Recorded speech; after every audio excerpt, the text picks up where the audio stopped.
Muy buenas noches tengan todos a esta nueva edición de La Otra Puerta. Y se preguntarán por qué aparece esta escoba y por qué lo que hice. Bueno, simple y sencillamente es una tradición ancestral prehispánica que implica que había ciertas doncellas que por su fecha de nacimiento estaban destinadas a limpiar y mantener impecables los templos donde se veneraba a la diosa Tlazolteotl, que era la diosa de las inmundicias, la diosa que limpiaba los pecados de los seres humanos de acuerdo a las leyes morales que en aquellos tiempos prevalecían. Así que ellas se dedicaban y se consagraban toda su vida a mantener limpios, impecables y purificados los espacios sagrados. Por ello, antes de entrar en tema en concreto del programa que hoy atendemos, me atreví a compartir con ustedes esta bonita tradición que ha tenido un fuerte impulso en el presente porque hoy existen grupos de mujeres pues conocidas como las barredoras, mujeres que purifican, mujeres que limpian la imperfección, mujeres de alta valía e importante valor espiritual. ¿Y por qué empezamos con esta introducción? Porque justamente en los templos sagrados uno de los más importantes es el Cerro del Tepeyac. El Cerro del Tepeyac fue un sitio sagrado donde se veneraba la diosa Coatlicue, que es la madre tierra, que es la madre de los mantenimientos, que es la comida, el agua, la salud, la floresta, las estrellas y todo aquello pues que conforma nuestro maravilloso mundo. Posterior a la conquista y en 1531 se suscitan las apariciones guadalupanas en este lugar ancestral sagrado del Cerro del Tepeyac, que hoy por hoy es el segundo lugar en el mundo que reúne más peregrinos dentro de la fe católica. El Cerro del Tepeyac, bueno, es un sitio de poder legendario y las apariciones guadalupanas, que en realidad fueron 5, vamos a hablar de la quinta, puesto que la cuarta es muy conocida, de la 1 a la cuarta. He de precisar que lo que vamos a presentar el día de hoy es la simbología de la tilma donde apareció la imagen de la emperatriz de las Américas. Y bueno, vamos a empezar, pues ustedes podrán ver en la imagen que les estamos presentando el equipo de La Otra Puerta, pues la bella imagen de la Virgen Morena, la Virgen de Extremadura, que no vamos a cuestionar su autenticidad, simplemente retomemos las cosas hermosas que llevan un conocimiento, que dan una aportación positiva a nuestra entidad espiritual, pues para fortalecer nuestras creencias independientemente de los cultos que cada persona profese. Hay mucha información en la tilma de Juan Diego, que recordemos que pues hoy ya es un santo y que fue un indígena que fue literalmente quien recibió el mensaje, que fue muy compatible con el pensar de los indígenas. ¿Por qué? Porque para los indígenas la letra prácticamente no existía, simplemente veían imágenes, y cuando de pronto tienen un encuentro visual con la Virgen de Guadalupe, lo que están leyendo es toda la simbología que aparece en esta bella imagen. Empezaremos diciendo lo siguiente: apreciemos en la imagen que les estamos presentando que la Virgen de Guadalupe pues es una mujer de cutis moreno, y eso no era habitual. Habitualmente todas las vírgenes eran de tez y de raza blanca. Cuando ven que es morena, sienten una identificación con la Reina Madre, con prácticamente la Virgen que maternalmente sostiene el espíritu humano en la tercera dimensión. Y precisemos que también el moñito que se le ve en su ropa prácticamente es una simbología prehispánica que alude a que ella está esperando un hijo. está esperando bebé. Evidentemente deducimos que quien lleva en su vientre es nada más y nada menos que el Maestro Jesús. Eso lo hace doblemente sagrada. Apreciemos también que ella presenta en todo su entorno, su contorno corporal, pues un conjunto de rayos que no es otra cosa que el aura humana. No confundamos lo que es aureola con el aura. La aureola solamente gravita sobre nuestra cabeza y es una especie, pues que en el arte, sobre todo religioso, se manifestaba en los ángeles y en algunos santos. Pero el aura literalmente emana de todo el cuerpo y vemos que la Virgen de Guadalupe lo presenta con rayos dorados.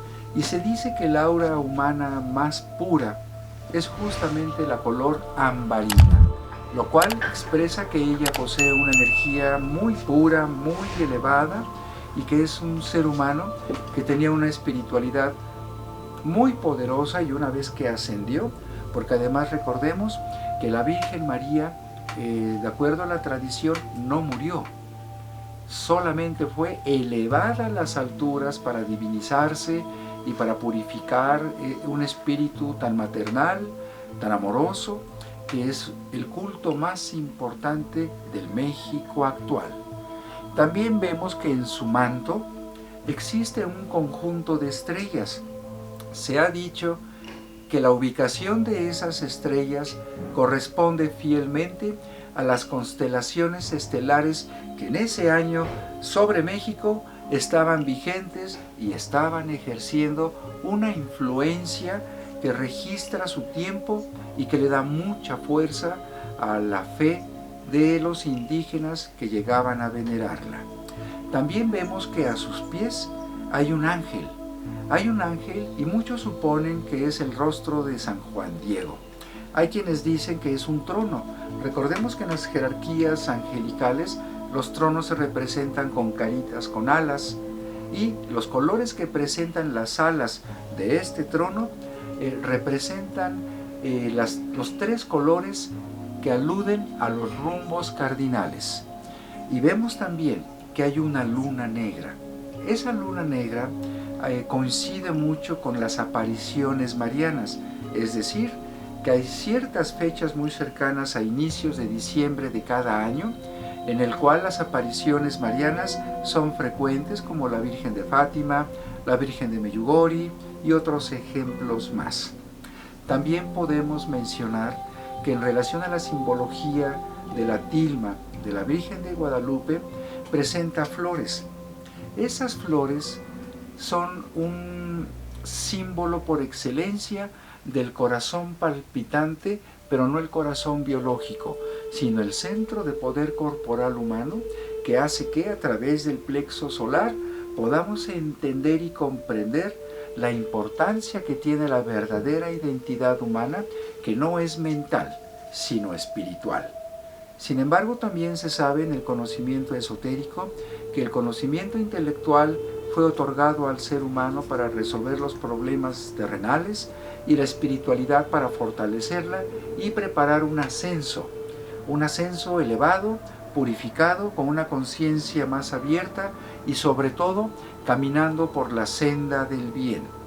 Por ello la Virgen de Guadalupe ha sido, es y será la emperatriz de las Américas y energéticamente es un personaje amoroso muy milagroso.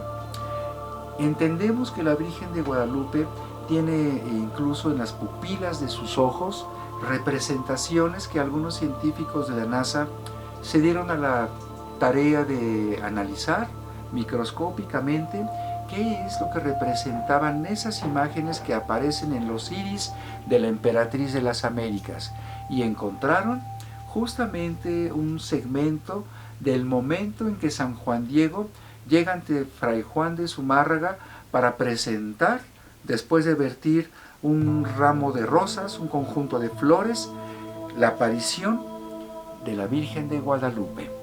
Hay quienes han analizado los tejidos del ixtle con que está hecho la tilma y hasta ahorita los reportes indican que esos pigmentos, esos colores con que se estampa esta imagen sagrada no existen en este mundo.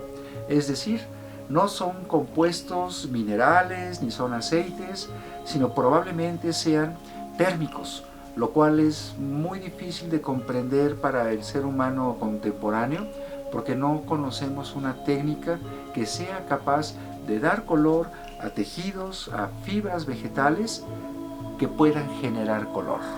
Ese es otro misterio pendiente.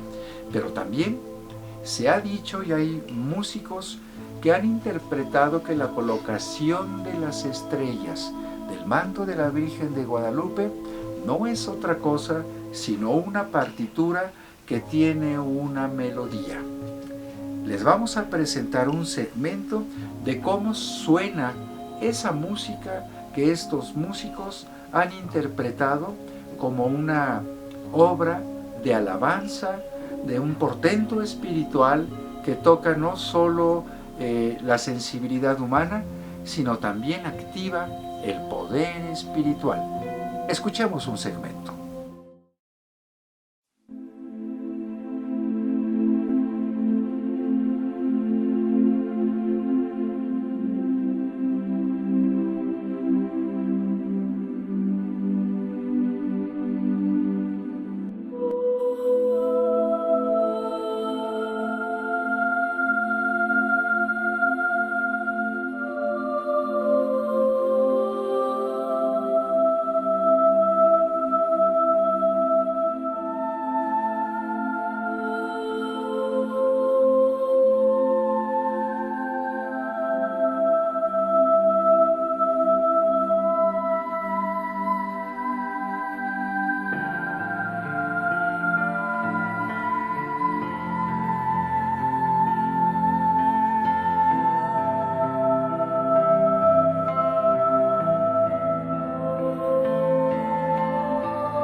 ¿Qué les pareció?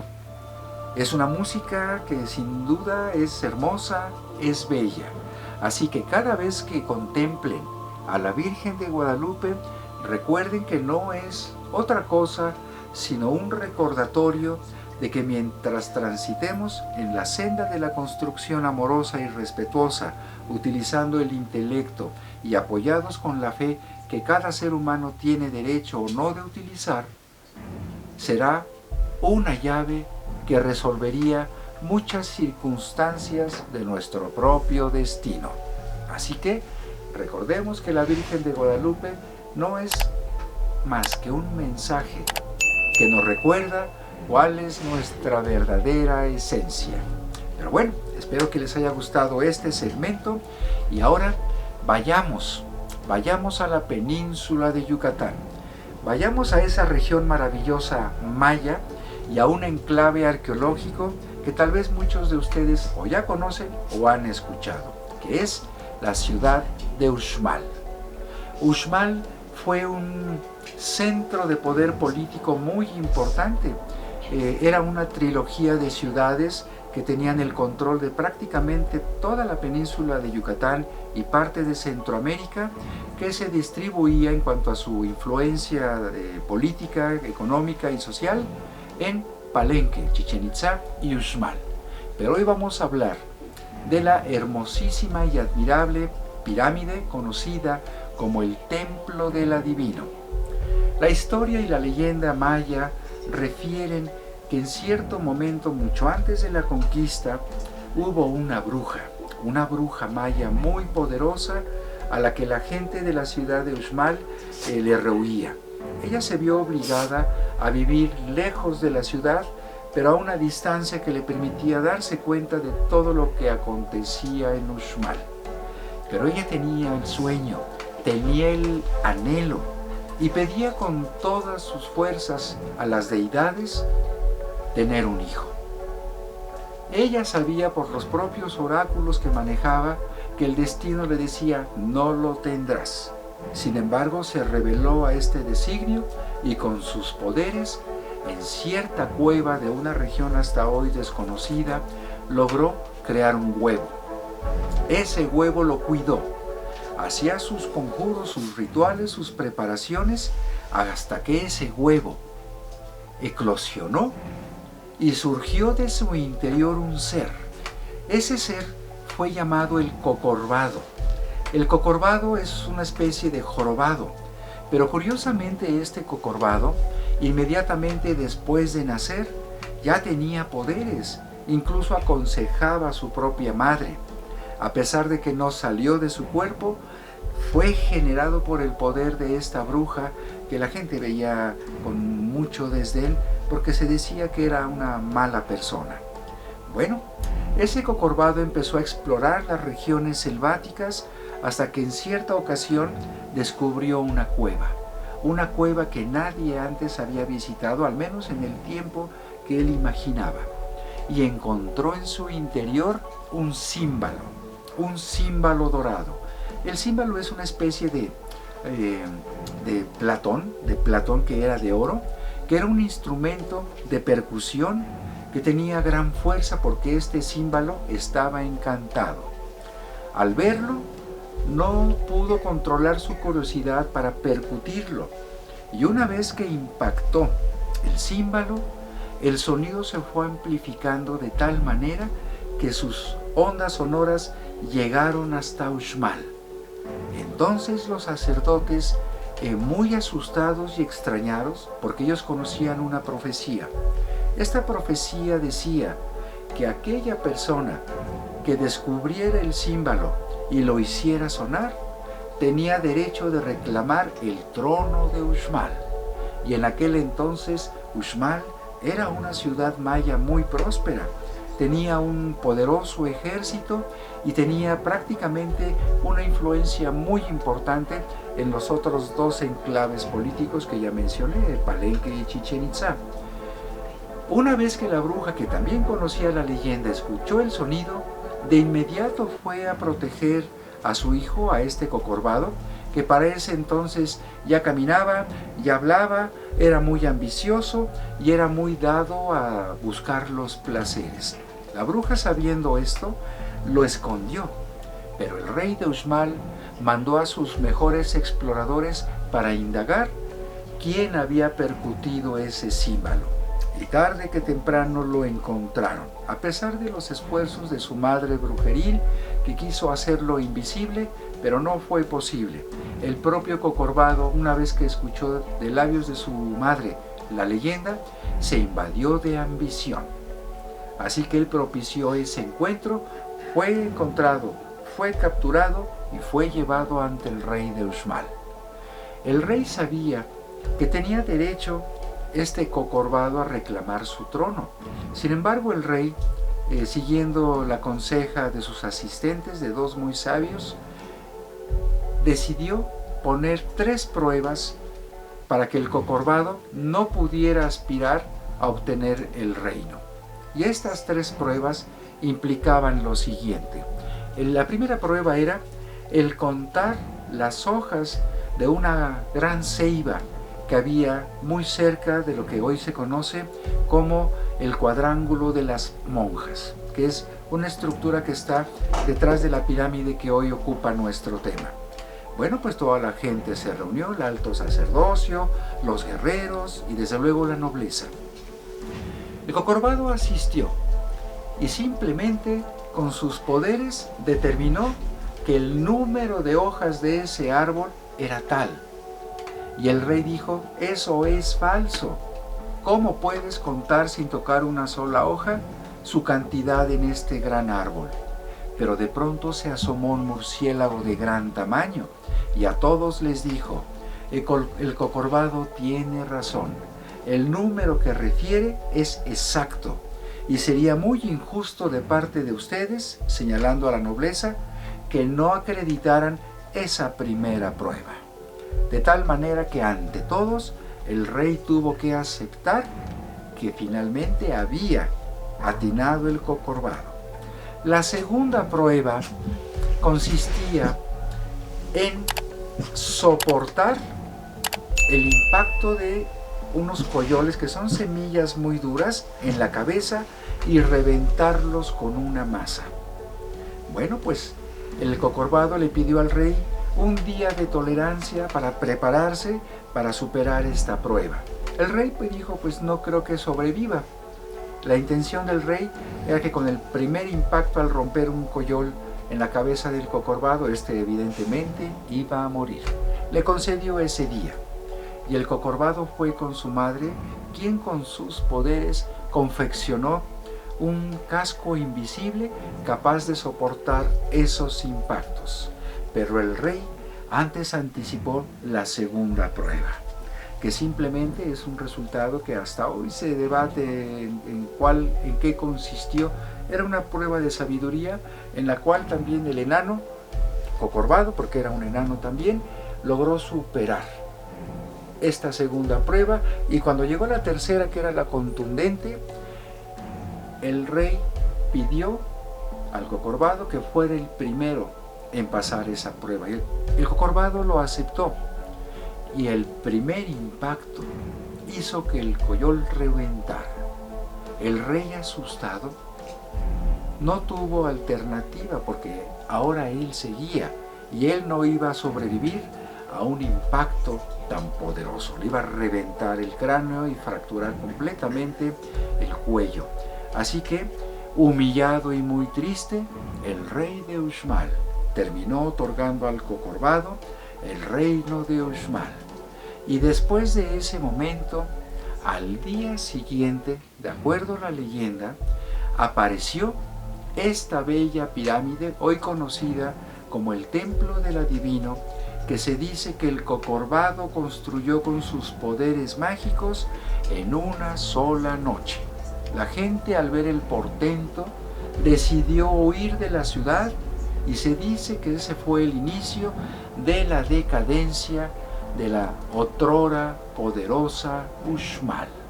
Así que cuando vayan a esta ciudad maya, recuerden que el papel de la magia prehispánica maya refiere el ejercicio de estas fuerzas como las autoras de este maravilloso templo que hoy el mundo admira. Es un tema fascinante. El mundo maya tiene raíces todavía insólitas que no entendemos muy bien. Esperemos tener un poco más de conocimiento para poder, sobre todo, interpretar la herencia que ellos nos dejaron. Es una historia maravillosa y una leyenda maya que cada vez es más conocida en el México mágico. Bueno, no olviden suscribirse. Suscríbanse a este programa La Otra Puerta, denle like y compartan, por favor. Ahora, vayamos a otro lugar. Vamos a cerrar esta emisión con una muy bonita leyenda que se llama La Campana Encantada. Para poder aperturar pues esta bonita historia, tengo que mencionar que sucedió en la región Totonaca. Esto es en el norte de Veracruz, en la zona huasteca, donde la cultura totonaca era muy próspera. Realmente pues tenía sus litorales, tenía una selva muy generosa en sus mantenimientos, muchos frutos, mucha fauna, mucha flora. Eran tiempos muy generosos para todos los que vivían en esa hermosa región, la Huasteca veracruzana. Y bueno, los totonacas siempre se han caracterizado por ser estupendos arquitectos, por ser grandes artistas. Y esta leyenda acontece en un lugar que hoy se llama Cuetzalan. Resulta lo siguiente: hubo un rey. Este rey era muy poderoso, era muy sabio, pero era muy osado. Le gustaba ser muy independiente y no le agradaba mucho que lo protegieran pues sus escoltas. Así que en cierta ocasión, a pesar de que su consejero le decía: por favor no subas la noche de hoy a la montaña, y menos solo, él lo hizo. Y fue víctima de la mordedura de una serpiente que terminó matándolo. Así que subió al trono el príncipe, su hijo mayor, llamado Iztacoyotl, que significa en náhuatl coyote blanco. Iztacoyotl se apoyó mucho en el sabio consejero de su padre. Sin embargo, este sabio consejero murió en una batalla contra los mexicas. Las fuerzas militares de Moctezuma Xocoyotzin, intentando invadir esa región, dieron una batalla inclemente, muy intensa, y ahí murió este consejero. De tal manera que el príncipe Coyote Blanco tuvo que acudir a uno de los militares más exitosos, más inclementes, y este consejero empezó pues a ambicionar el poder, de tal manera que traicionó al príncipe, que ya era rey, a Coyote Blanco, y una vez que lo traicionó, lo despojó, lo mató y pudo asumir totalmente el poder. Pero su manera de ser era terrible. Tenía un consejero, y este consejero siempre le aconsejaba tácticas y estrategias de sometimiento para tener todo el control de la región, pero la gente estaba muy enfadada, de tal manera que le pusieron una trampa y murió envenenado. Y subió al trono otra persona militar, otro guerrero, que era apodado como el huevo de serpiente, Cuatnimin.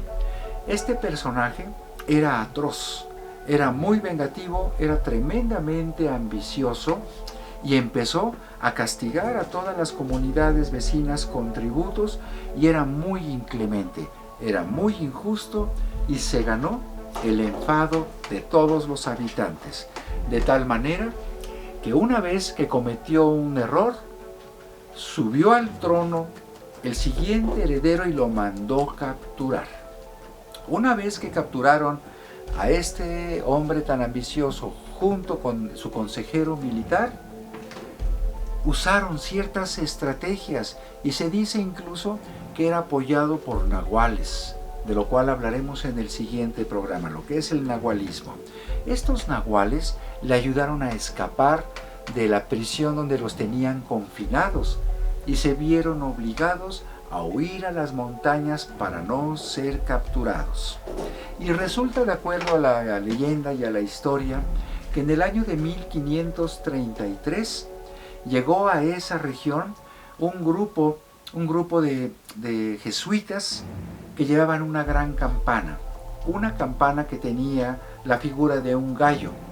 El personaje, nada más y nada menos que Fray Francisco de la Cruz, iba con sus compañeros llevando esta campana para poder fundar un convento y utilizar pues esta campana como señal para mandar información sobre los servicios religiosos, los incendios y todo para lo que una campana se ha utilizado. Y una vez que estos forajidos se dieron cuenta de que venían estas personas religiosas, porque además se transformaron en bandoleros, eran el azote de la región, asaltaban y robaban a los pochtecas.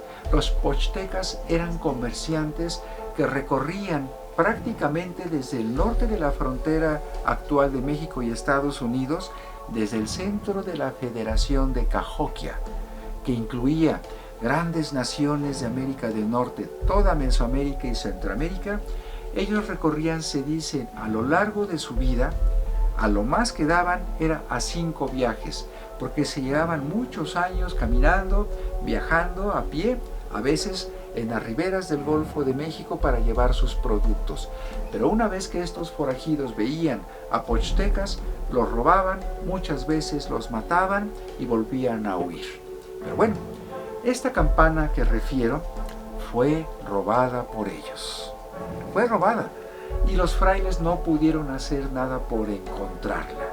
De hecho, estos forajidos jamás se les volvió a ver. No hay referencias de qué es lo que sucedió con ellos. Lo que sí se dice es que esa campana sigue oculta en una montaña muy cercana a Cuetzalan y está encantada.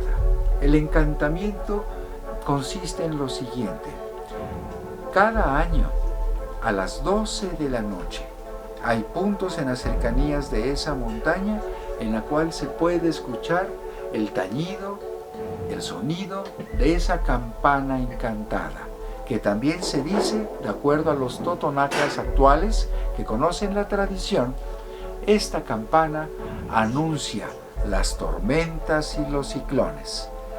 Por si ustedes van a Cuetzalan y caminan por esa región de la serranía y alguien les dice, cuidado, la campana está hablando y eso significa que viene un ciclón o vienen tormentas, así que hay que guarecerse. No duden en hacer caso porque ese encantamiento también es parte del México mágico, que ha sido uno de los temas de La Otra Puerta. Así que, pues de todo corazón agradecemos que hayan escuchado estas 3 bonitas historias de nuestro México profundo. Y no duden en enviarnos sus comentarios, sus sugerencias, si desean que aparezcan en este programa de La Otra Puerta. Ahora ya saben para qué sirve una escoba de vara, y limpiemos nuestra alma, nuestra inteligencia, y sigamos avanzando un poco más allá de la otra puerta. Hasta la próxima.